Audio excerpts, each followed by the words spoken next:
Can't tell you what's happening just beyond that monitor right now. But let's get down to the quarterfinals of Grand Prix Madison.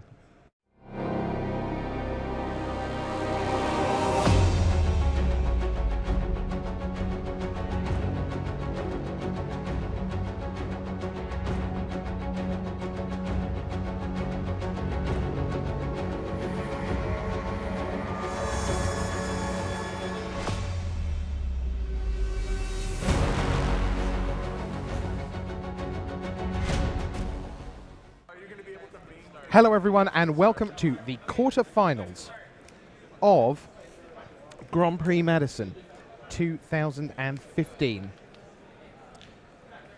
And we are going to get underway with not Andrew Maine and Joe Lovrens, No. I can confirm. No, that's Paul Rietzl on the right-hand side, and on the left is Magnus Lantto. Okay, so Magic Online champion Magnus Lantto.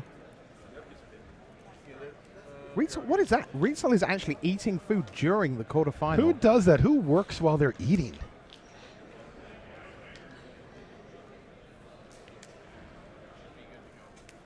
Expedition Envoy kicks things off for Ritzel. Missed Intruder on the other side for that man, Magnus Lantto. Ritzel, the number 4 ranked player in the world right now.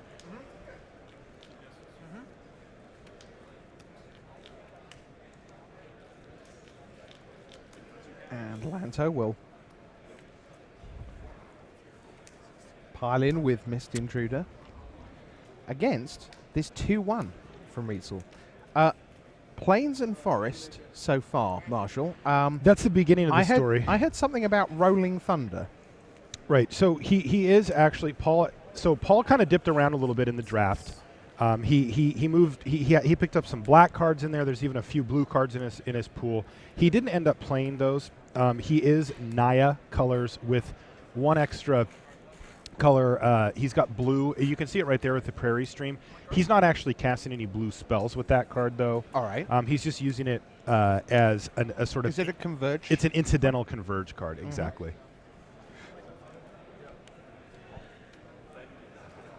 Chasm Guide. As Paul thoughtfully wipes the food off his sleeves. Nice.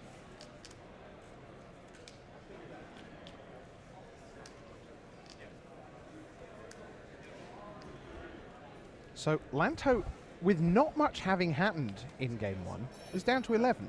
Lanto will attack for 1 with his Missed Intruder. We'll see Outnumber coming off the top of Paul's library into exile. Oh, here's Blight Herder now from Magnus Lantto. And that is a big deal. Yeah, that's a huge huge deal. Three 1-1 Scions Yeah, turn up alongside. Right, alongside the 4-5, and that's going to do a really good job of helping Magnus stem the bleeding on the ground here. He's already fallen down to 11 life, and he did need something to help stabilize the board, and this looks like just what the doctor ordered here. Absolutely. So Chasm Guide and Expedition Envoy are now looking, well, at a pretty clogged up board on the other side. Ritzel with 5 cards in hand right now, and he chooses Valakut Invoker with 3 of his 4 mana. Yeah, you can see he's got his colors lined up here as well, does Paul Rietzl. So that's the good news for him, is his mana ended up being not that great. He's actually doesn't have any awesome mana fixing in the deck. He did end up with 1 natural connection, which is really nice. Also, he's playing a Sylvan Scrying, which can help him fix his mana. Again, that Prairie Stream not actually fixing his mana, as far as colors that he needs to cast spells. He's got some nice top end on this thing, though. He's got an Angelic Captain, a Grove Tender Druids, and a Veteran War Leader for his gold cards. And those are pretty decent. But tell you what else is decent. Goodness sakes. That is a Drowner of Hope for Magnus Lantto in the rare slot. It's huge, and all those Scions are single instances of tap target creature. Wow. So, yeah, Magnus Lantto, this is going to be a really tough hill for Paul Rietzl to climb here. He's stuck on 4 mana. He had a reasonable start with, some creatures here and okay. But at this point, Magnus Lantto just played back-to-back rares and very good ones as well, especially when You're talking about Blight Herder being able to get the extra Eldrazi Scion tokens, excuse me. Just makes the Drowner of Hope better. Right, and the Drowner of Hope itself, of course, being a 5/5 is going to be huge here as well. Magnus is really going to want to try to turn the corner here. He is at 11 life, but he's only been pecking away in the air with the Misintruder, and he is actually going to need to start applying real pressure to Paul Rietzl's life total here. So we're going to see Valakut Invoker get tapped with a single mana Rush of Ice. And then we're going to see tap down Chasm Guide. And it looks like Lanto's okay with a chump block here. Yeah. With Paul chump blocking. With the Expedition Envoy. This is for 13 damage here. Well, Ritzel's going to cast Unified Front. First time I've seen that on camera this weekend. But actually, well, I'm going to be dead. So we didn't actually get to see it. So Lanto leads 1-0. In the background, you can see Sam Party and Raf Levy going at it. Why don't we take a look at this match? Levy on the right, Party on the left. Party has Calastria Nighthawk, 4/5, can gain flying. Then you've also got Valakut Predator there, Nettle Drone down at the bottom for Raf Levy, Snapping Knowledge, Shadow Glider with 2 counters on, McKinley Patrol, and Grove Tender Druids. The 2 counters coming from Earthen Arms that are in Raf's graveyard right now. So one of the cards that we saw there was Unified Front from Paul Rietzl in the last game, just to rewind here. It's a sorcery. Oh, okay. Yeah, and I don't know if he was Yeah. trying to cast it or just was kind of messing around or whatever, but, that's another reason why he has a Prairie Stream. But, of course, it was Lanto's turn. He can't cast it there, and Yep. Paul Rietzl was like, okay, we're done here. Yeah, but jumping over to our other match here. Taking a look, I don't have the completed lists for these, but I do have the drafts that they did, and I can see which cards actually made it into their deck. Okay. For both of these players, Sam Party started things off with a Wasteland Strangler. Okay. Very good start. His first picks were Wasteland Strangler, Complete Disregard, and then a Valakut Predator, which I think is probably pretty disappointing for him. Yeah. But as you can see, ended up being in a red-black aggressive deck that looks sort of in the middle. We've seen a reasonable red-black Devoid deck present itself here with kind of mixed results throughout the course of day 2 here. Mm-hmm. But it looks like Sam is a little bit more towards the plain red and black aggressive cards, less Devoid than anything. You see he's got the Predator, he's got the Calastria Nightwatch here, and also the Nettle Drone. Oftentimes you'll see the Nettle Drone accompanied by almost exclusively colorless cards, either Devoid or actually colorless. Sam at 5, Levy up at 9 right now with his white-green.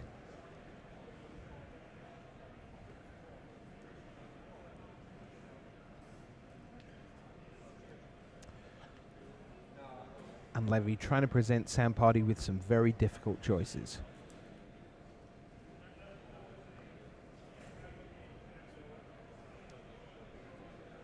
Complete Disregard.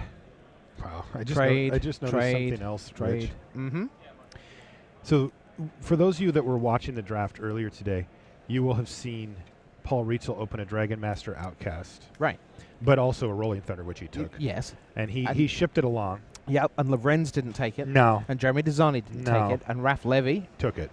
He got a 4th pick Dragon Master Outcast this draft. And I don't think he's running it. No, well, not if he's straight white-green. I think he's just straight up white-green. And at the moment, that's doing him fine, because he's 1-0 up. Doing nicely there. So, both our main matches are busy shuffling for game number 2. We'll bring you some turbo action in a little while. But we will focus in on Paul Rietzl and Magnus Lantto as they prepare for game number 2. Randy just pointed out that Raf is actually running 3 mountains. Yeah, we had white-green on the graphic, but I think he's actually splashing for that Dragon Master Outcast and perhaps something else. Okay. Yeah, we'll keep an eye on that as well. Well, 5/5 dragons for free every upkeep do win games of Magic in most formats. Yeah, the first one often will win. The second one's kind of lights out. Yeah.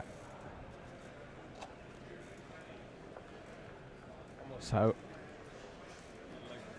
which of these two? And really, this front table, it's worked out that the top 8 is very top heavy with these 2 matchups. Arguably these are the 4 best players in the top 8. Certainly the most renowned with the best resumes. We can say that for certain. So 2 will get eliminated in the next hour or so.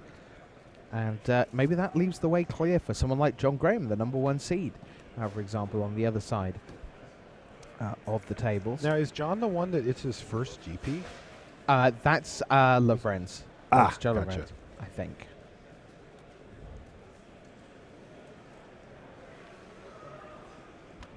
Yeah, I'm pretty certain that's correct. Joe Lovren's is in his imagine that? very first. Your first GP? Yeah. I didn't even make day 2 at my first GP. No, not me either. In fact, I remember in day 1 of that GP, it was M11. Mm-hmm. It was in Seattle, you know where I'm from. Yep. Actually, it was in Portland. We had to drive down for it, but it's not far. And I remember distinctly that this is the one of the things that really stood out to me from that GP, unfortunately, is my opponent and I each took a mulligan. And I kept my hand, and my opponent kept my hand. And they were on the play. And they're like, go. No land. No, they Just go. And I'm like, hey, you haven't played a land. Like, don't forget to play a land. And just passed. no, they just kept a 0 lander. I lost that game. I did not win that game. I didn't see that. It's see where the end of that story it's was a harrowing going, Marshall. memory. You know, I can't escape it. It's what I think of when I think of my first GP. So when people go, come to your first GP, it'll be a great moving experience, and you just think, no land, lost that one. Yeah, lost that game. Oh, boy. Yeah, it was funny. All right, Paul Rietzl and Magnus Lantto, give us some good magic here in the second game of the quarterfinals. Ritzel, whose white, red, green opens up with a swamp. It looks like he has changed directions here, Rich. It really does. Paul has a significant number of black cards in his list, and it looks like he's decided to go with that. He's got a pair of Colostria Healers, a Mindraker, 2 Nirkana Assassin, a Smothering Abomination at double black, and a Voracious Null. Yep. Wow. So okay. Complete switcheroo. We're now black, green, white. And Lanto's done nothing off his first 3 turns. So Colostria Healer can come in. If I'm looking at Paul's hand, are we black, green, white, red? Oh, man. Paul's just going for it here. And he went. So that's twice that Unified Front hasn't happened. Yeah, the first time was... once because it isn't an instant. And this time around because it's getting exiled. Spell Shrivel got him. Yep. So Incubator Drone now and an Eldrazi Scion for Magnus Lantto. Lanto's deck is solid. It's just straight up blue-red. He kind of picked his lane and stayed in it. Nothing too tricky there. And it looks like a solid deck to me from looking at it. He's got a nice top end on it as well. We got a chance to see his Blight Herder in the last game. He's also got a Deathless Behemoth as well as a Scour from Existence if he finds the mana for that as well. Tajura Warcaller came down for Paul Rietzl. That meant, first of all, that there was a life point swing via Colostria Healer, and then some more damage, courtesy of the healer being big enough to rumble with the best of them. So in it came. Lanto down at 13. Lanto now is going to, having got an extra point of damage out of his token, is going to come up with Drowner of Hope and 2 Scions. So this is looking very promising for Lanto. It is. Paul Rietzl, you know, he has found one of the best cards in his deck with the Tajuru Warcaller, but he doesn't really have the board state to take advantage of it right now. And Magnus Lantto has put out quite an impressive board state. All right, now this is good for Paul. This is Core Entanglers, which is going to trigger, well, all of these. These are all allies that he's played here, all 3 of them in a row. So he's going to get to drain him. All of his creatures are going to get +2/+2 until end of turn, and he even gets to tap a creature. Incidentally, I believe there was a Brilliant Spectrum in Paul Rietzl's hand. And if that's true, that's the uncastable blue card with Converge. Could be wrong. Just that sort of saw what looked like outstretched arms. Let me look and see if he's got one. He's got 2 in his list. So I'm going to say you're right. I think he has 5 color Converge with Allies. 4 colors of mana out, but not the one that lets him cast Brilliant Spectrum. He's 5 color Converge allies. I think that's the case. Breaking new ground here at the GP. Something to keep in mind, by the way, you know, Paul has not started his testing for limited yet for the PT, and in fact his first draft of the format was earlier today. Yep. Yet here he is in the top 8. It's really a testament, to what a great player Paul is. Now this draft was rough. Like, let's not pull any punches. The draft that in the top 8 didn't go very smoothly. Here's Deathless Behemoth. Behemoth, yeah. Yeah. But still, Paul's kind of making it up as he goes. Not an easy thing to do. No, he's in a world of trouble here, despite being 22-12 ahead. And Jura Warcaller sits on the board, potentially doing good work.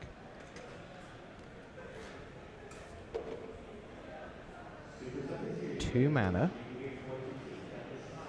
Let's go Seeking the Wilds. 1, 2, 3, 4.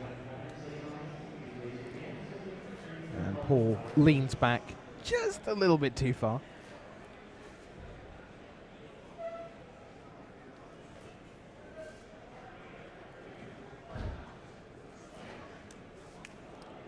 Reveals a forest. I'm going to wager that there wasn't an island in that collection. Could be right, or a creature. Or yeah.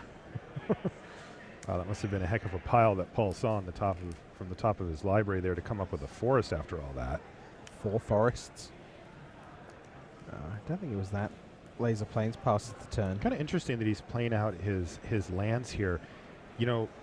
I'm actually curious because he's got a Brilliant Spectrum in hand, and he's going to need things to pitch to that when he finally finds the blue mana. Mm-hmm.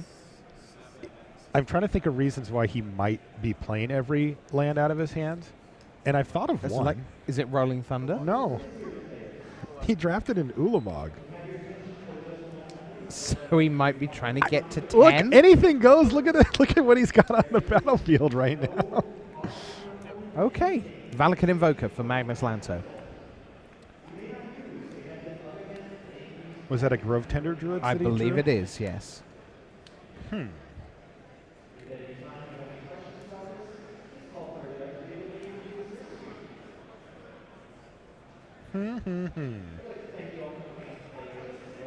Now that's an ally that makes plants.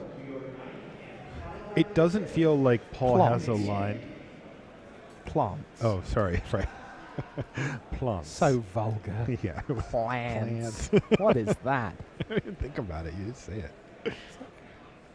But they're not plant allies. No. Unfortunately. No, for Paul. just humble little things. Yeah. So the issue here, of course, is that Paul's found himself in a position where he's now behind on board. He doesn't realistically have a way to get in enough damage to kill Magnus in a turn. And he is now going to have to try to stay alive for as long as he can. Maybe to find blue mana so he can cast Brilliant Spectrum and try to find an answer or some big bomb. He's got a lot of mana at his disposal.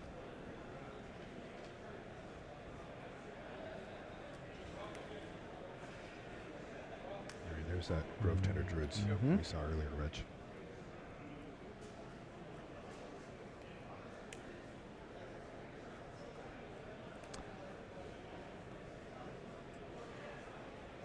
Lanto's board just keeps getting so the better. thing to key in on here is that he just hit his 8th mana. Yeah, so let's key in on 3 damage straight off. Yeah. Repeatable every turn. That's right. And by every turn, we mean the probably 1 turn remaining. This is actually a lethal attack here also, so Paul is going to be compelled to block, and it looks like he's maybe lining up a double block on Deathless Behemoth.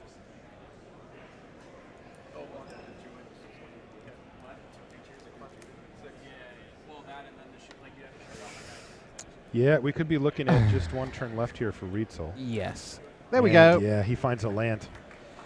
And not the island that might have made the game interesting a long time ago. Well, sometimes weird drafts end up in weird places that win you games. This was a weird draft that was weird places that lost you games. Yeah, it was tough. It just never really came together for him. His seat was very difficult. It never really presented him a clear path to walk down. And like I said, he kind of had his hands in a few different cookie jars, and when it came time to actually build, the deck just wasn't really there for him. Meanwhile, the back table is also done. So let's see if we can find out what happened in that one. See if we get information from the crew down in the feature match area.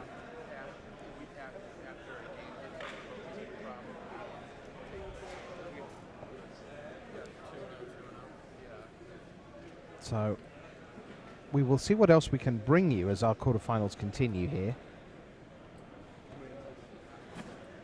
I mean, I'm assuming that it was Raf. Didn't we see Raf basically taking over in the first game? Yeah, Levy won 2-0 there. Okay. Rich.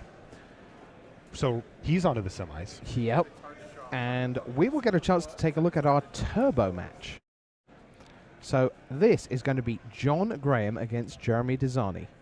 Graham on the left. You're not saying that right, by the way. It's Graham. We don't. Graham. Yeah, we kind of ignore a lot of the letters. It's like Gramm, kind of. Yes. Okay. I know that's terrible because I like the way you say it better. Graham. It's not quite that, but yeah. Okay. John Graham. Perfect. Kind of. Against Jeremy Dizani. Welcome to Wisconsin. Thank you. Complete disregard. Takes out Benthic Infiltrator. Courier Griffin now for Graham. Marassa Ranger for Dizani here in game 1. That could get big. That's a second Courier Griffin, so that's 4 life gained now. Yeah, the thing is Marassa Ranger takes up your whole turn. It does. It's 4 mana to activate to put on the 2 counters. But it is just an ability with no cards attached to it, so that's kind of the plus side. You know, when you flood out. Now, that was interesting there because Graham did not attack with one of his Courier Griffins, but also didn't block when the Ranger came in. So we're going to see some awakening courtesy of Clutch of Currents, and this is starting to put John quite a long way ahead here. As you can see, it's an empty board for Dizani. He's got a spawning bed which can put some things in, but he doesn't have time for that right now. It's Dominator Drone and Void Attendant. Yeah. Dizani played a natural connection on that turn before, Rich, so at least he has a lot of mana to work with. Yeah, but Skyline Cascade in with the team, and Dizani is very close to out of time, one would think, here in game 1. Wow, these 2 tempo plays back-to-back from John have been completely backbreaking. Yeah, adverse conditions really delivering the goods. Bone Splinters still pile in, double block. They were some trades, so we've still got Courier Griffin against Dominator Drone now. He's whittled down his board pretty significantly, and we see that John hasn't actually added to it. But Flyer gets there. Flyer gets there, absolutely. So it's 1-0 to the number 1 seed up against the French former Player of the Year. Oran Reef Invoker gets the ball rolling for Dizani, and it meets Gideon's Reproach straight away. Lifespring Druid can accelerate him to 5 mana on turn 4, potentially, opposite McKindy Patrol from Graham. All right, Hagra Sharpshooter and Oran Reef Invoker. Here's Courier Griffin, which did great work in game number 1. With Levy and Lanto safely into the semi-finals, you would think that both, in the nicest way, would be quite happy for Jeremy Dizani to be gone. I think you're right. From the final 4. For sure.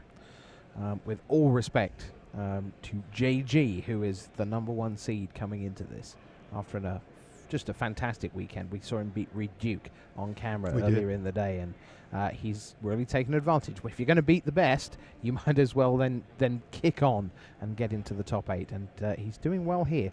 Again, the second Courier Griffin down for him. He's got a McKindy Patrol there as well.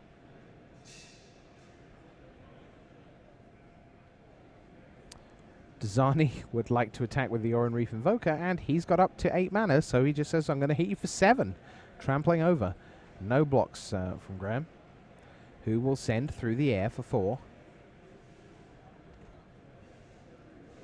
And down comes Eldrazi Skyspawner, plus friend.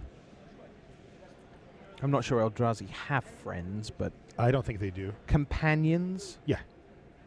Co-workers? Or even Scions. We could go with that. Let's call them that. There you go. All right. Skyspawner plus Scion. See? There you go. Works fine.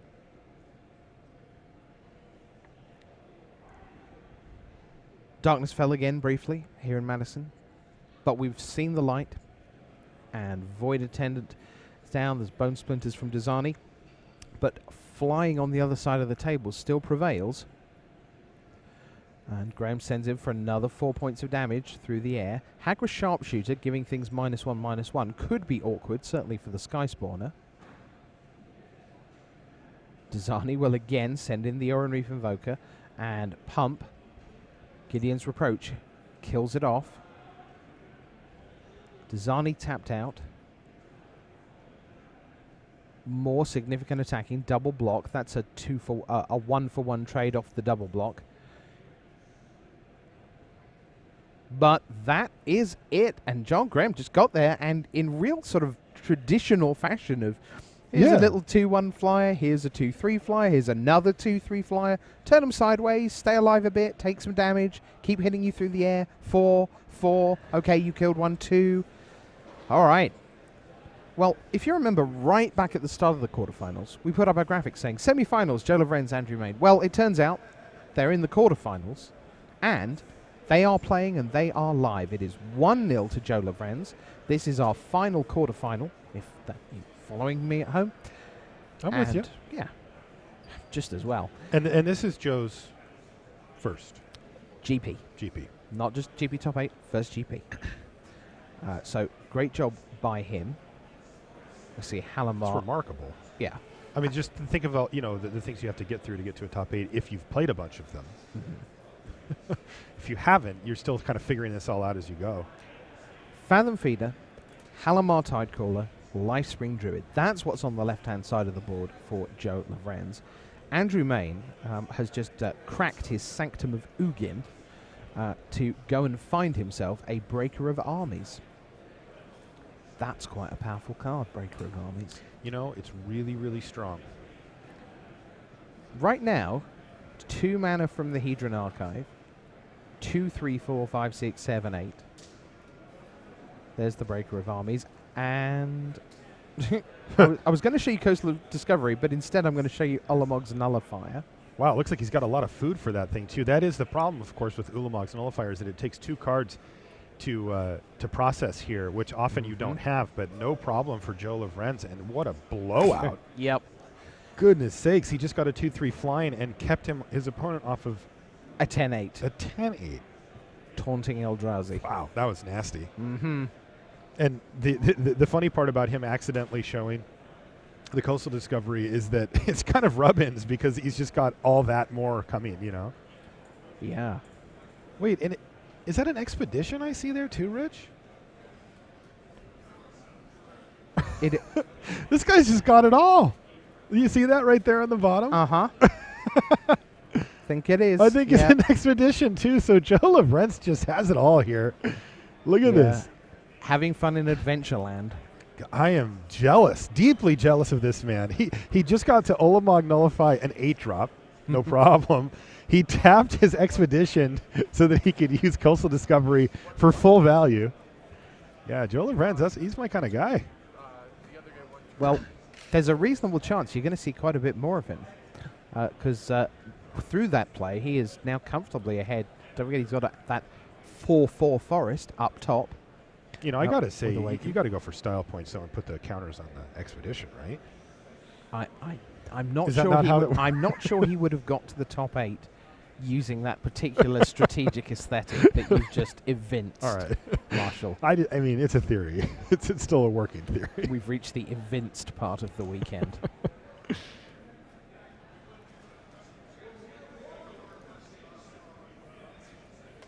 My word.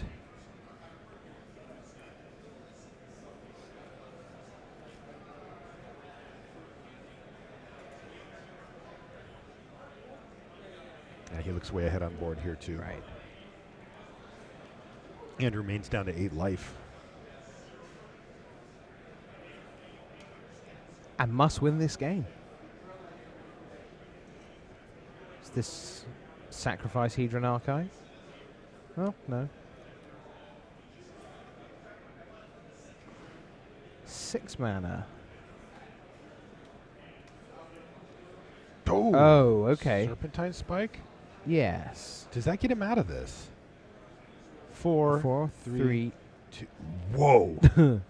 That was huge. You're left with a Halamar Tidecaller and a Lifespring Druid. Now, besides the cards that Joe has in his hand after animating that land, that was a huge swing for Andrew Maine. That actually did get him out of that mess. Whoa. We got a game here, Rich. Yeah. Now we're going to see, this is the first time we get a really a good chance to see what Joe drew with his Coastal Discovery here, and if he's got some big haymaker to take control of this game back, or if he's... Well, he's going to be able to cast it, unless it's a Desolation Twin. I mean, he is one short of that, the current max. 10's where it ends.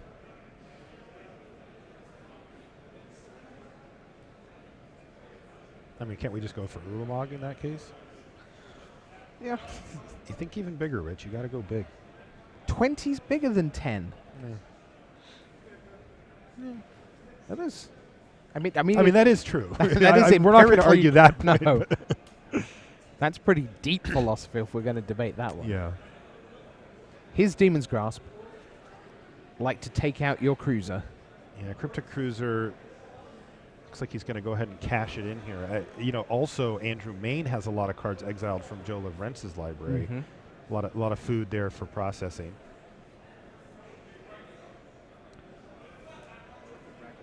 Okay. Well, he did 4. He we did go. have a follow-up play.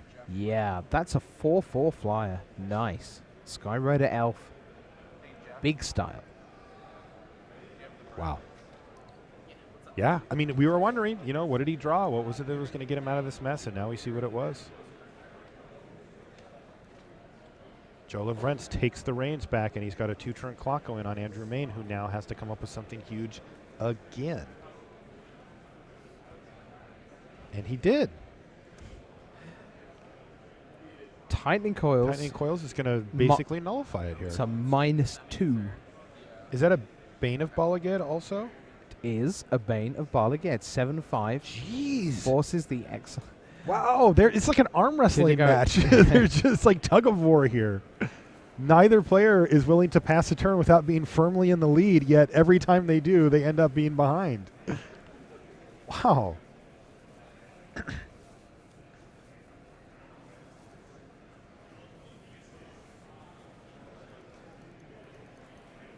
Okay.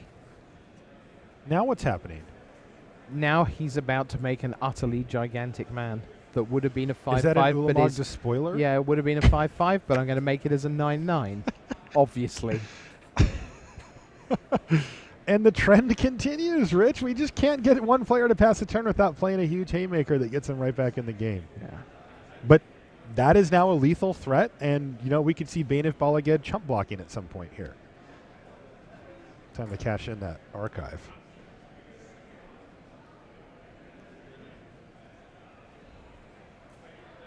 Jeez, this has been a great little game we've watched. Sure.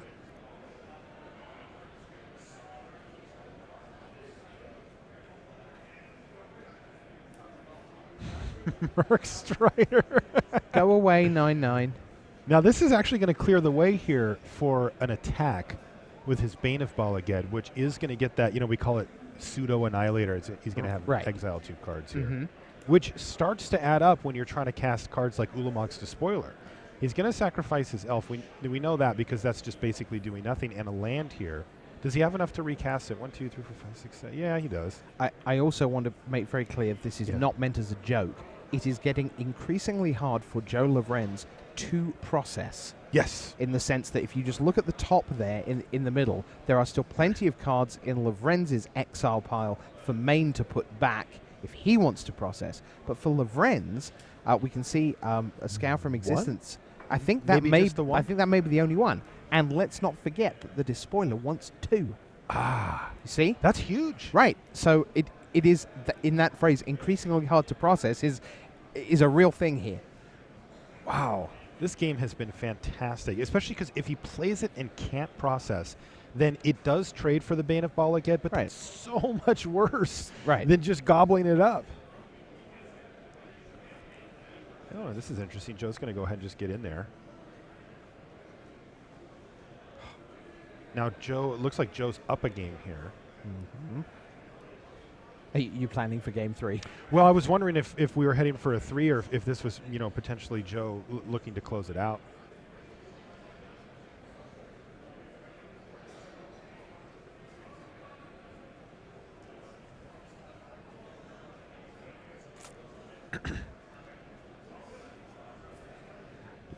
so many piles of cards. 6 mana. Ulamog's Respoiler. And it's back. And as you mentioned, Rich, you saw it, man. Nope, just a normal size Ulamog's Respoiler. Not quite enough processor power going on.